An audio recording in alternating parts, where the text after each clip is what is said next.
Welcome to the fourth and final part of Black Panther. Legends. T'Challa has defeated his uncle Sion and is crowned King of Wakanda and Black Panther. We see him consume the heart-shaped herb. Later on, T'Challa and Hunter are having an argument. Hunter still believes that opening up Wakanda to outsiders is wrong, but T'Challa insists that their father would have wanted them to help those they could. Hunter says that he will not fight his brother, but he must leave to find their father's killer. Ulysses' Claw. As T'Challa bids his brother farewell, Sion comes to him. He asks T'Challa to go on a walk with him to the Mainongai, the mountain containing Wakanda's vibranium deposit. As they ascend the sacred mount, T'Challa asks his uncle why, of all the places on Earth, the meteor containing vibranium came down in Wakanda. Sion replies that they can never know why they were chosen to receive this gift, but his brother, King T'Chaka, thought of it as their responsibility. When T'Challa asks if Hunter will ever forgive him, Sion tells him that, sometimes, the only voice one has to listen to is one's own.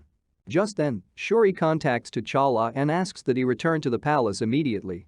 Back at the palace, Shuri has designed a new suit for her brother.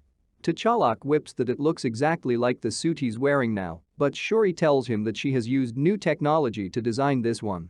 The fabric fuses vibranium with unstable molecules on the threshold between matter and energy. This allows the suit to absorb kinetic energy.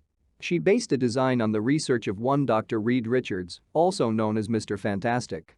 At that moment, a Wakandan soldier runs in to inform T'Challa that an unidentified Wakandan aircraft has entered their airspace. T'Challa wears his helmet and rushes to face the invaders, not heeding Shuri's calls to wait. T'Challa and the Wakandans prepare to face this new enemy that's somehow piloting a Wakandan ship. As they fire on the craft, 4 superheroes emerge. They're the Fantastic Four. They descend, and T'Challa faces off against the Thing. T'Challa is about to unleash his full power on the Four, saying that these invaders will learn how Wakanda treats trespassers when Shuri stops him. She was the one who invited the Four to Wakanda. She sent the jet to get them. The whole thing has been a huge misunderstanding. She introduces Mr. Fantastic, or Dr. Reed Richards, to her brother, and Queen Ramonda invites the guests to dinner. Over dinner, Shuri discusses the latest research in vibranium technology with Reed. Reed mentions that Captain America's shield is made out of vibranium. He asks T'Challa if he's willing to meet the Cap, but T'Challa says that his place is in Wakanda, helping his fellow Africans. Reed tells T'Challa that the whole world could use the Black Panther's help. He says he isn't talking about Wakanda's vibranium, but T'Challa himself. Just then, the palace starts to shake with tremors. As everyone rushes outside, they see an angry herd of animals, including a giant ape, heading for the city.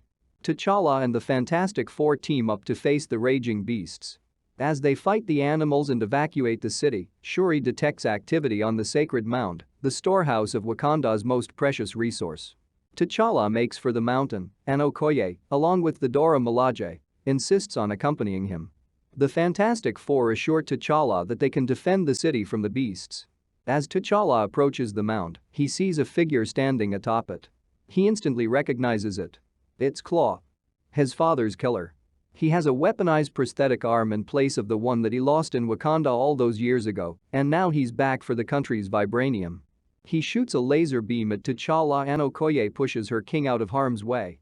As T'Challa advances to face Claw, a few lionesses sneak up on him and Okoye.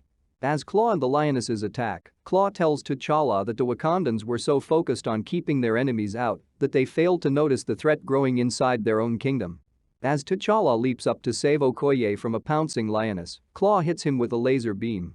However, the new suit Shuri designed absorbs the energy from the blast, leaving T'Challa unharmed. T'Challa uses the kinetic energy stored in the suit to strike Claw. Claw crashes to the ground. The force of his landing reveals the hidden doorway to a secret lab that Claw had been operating right here in the heart of Wakanda.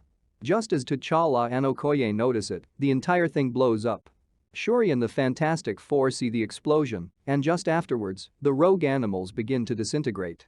They were merely some kind of illusion created by Claw to distract the Wakandans as he stole their vibranium. T'Challa and Okoye return, unharmed. T'Challa thanks the Fantastic Four for their help and hands Reed a block of vibranium so he can study it.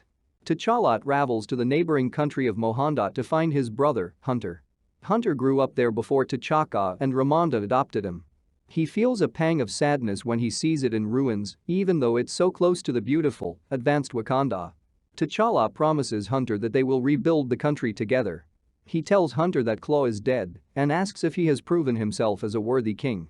Hunter challenges his brother to a foot race, just like the ones they used to have when they were younger. All seems well, but the last thing we see is a hand. Claw's hand. Emerging from a pile of rubble on the sacred mound. Ulysses Claw is still alive. And that's how Black Panther Legends ends. We hope you've enjoyed this Black Panther origin story. Watch part 3 here or watch the entire series on our channel. See you again soon for another exciting Black Panther story.